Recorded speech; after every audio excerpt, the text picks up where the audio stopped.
In the world of medicine, a lot of what I do is teach people how to break demoralization in people. For people who have really been oppressed or depressed, how to break demoralization. And while I give this slide very differently, this is the essence of it.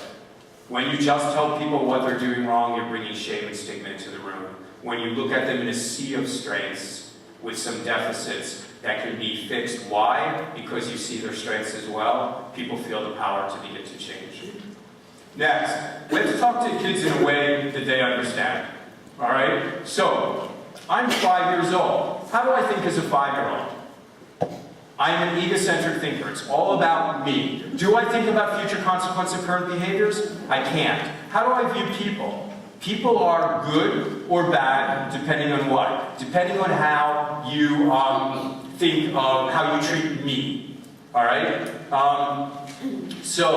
Do you see how that's dangerous to be a child? Right? You don't think about future consequence of current behaviors. You don't think about like the complexity of human interaction. It's very, very potentially unsafe. So what do I do? So we watch our kids to keep them safe. Now I'm walking through adulthood where you should be watching me closer than ever, but you're not. And now I'm an adult. And how do I think? That was, by the way, concrete thought. Concrete like a rock. It's exactly the way you see it. This is now abstract thought. Now, as an adult, I can think about future consequences of current behaviors. I get it.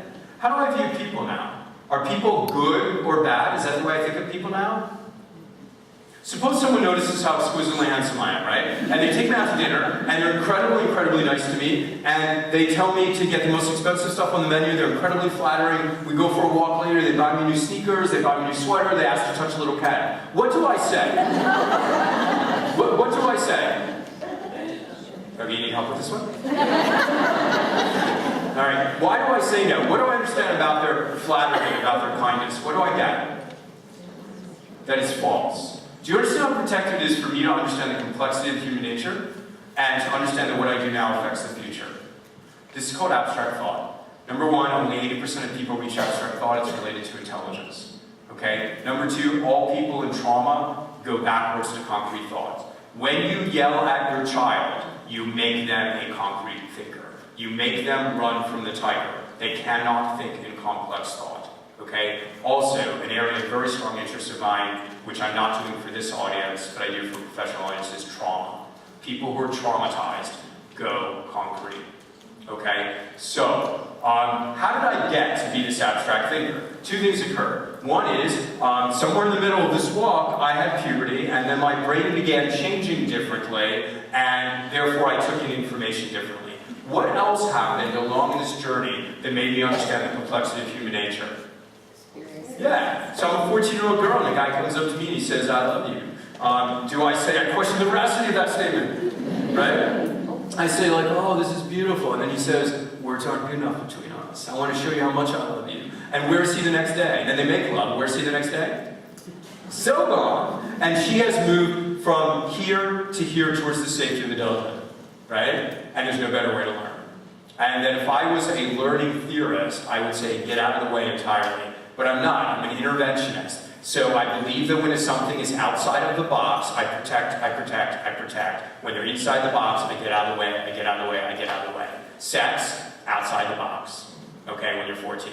All right, so what do I do as a parent? I understand the complexity of human nature. I understand it all. So what do? I tell my child. And how do I tell my child? I lecture them. And let me give you a lecture right now. Don't you know that what you're doing, which I'm going to call behavior A, could easily go on to consequence B? If consequence B happens, you could move directly to consequence C, which could lead directly. I never thought you would do D, but now I look at you and I don't know what's between your ears besides cobwebs. If consequence D happens, you're going to go on to consequence E, which could lead directly to consequence F. I never even imagined you doing consequence F until you began hanging out with Charlene, and now you know, her own mama doesn't love her and you're letting her influence you. If consequence F happens, then you can go direct. Look at me, young lady, when I'm talking to you. If consequence G happens, you go directly to consequence H, which is a slippery slope to consequence I. And do you know what happens if consequence I happens?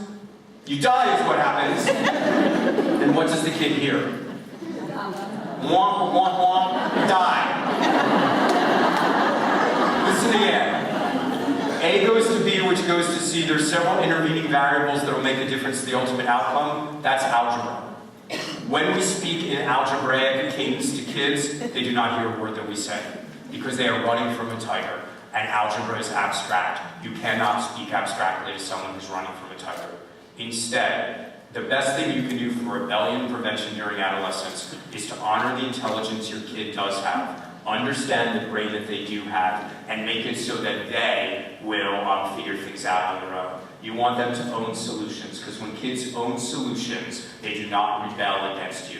When you impose solutions, they rebel against you, especially if you do it in a way that they simply can't understand cognitively.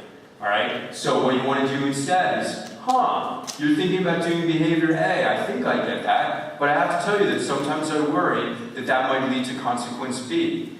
Have you given any thought to that? Tell me about that.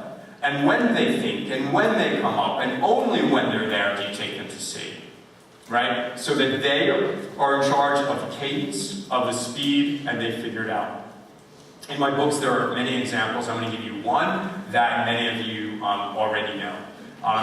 It's what I call choreographed conversation, meaning it's masterfully planned, but it should look spontaneous.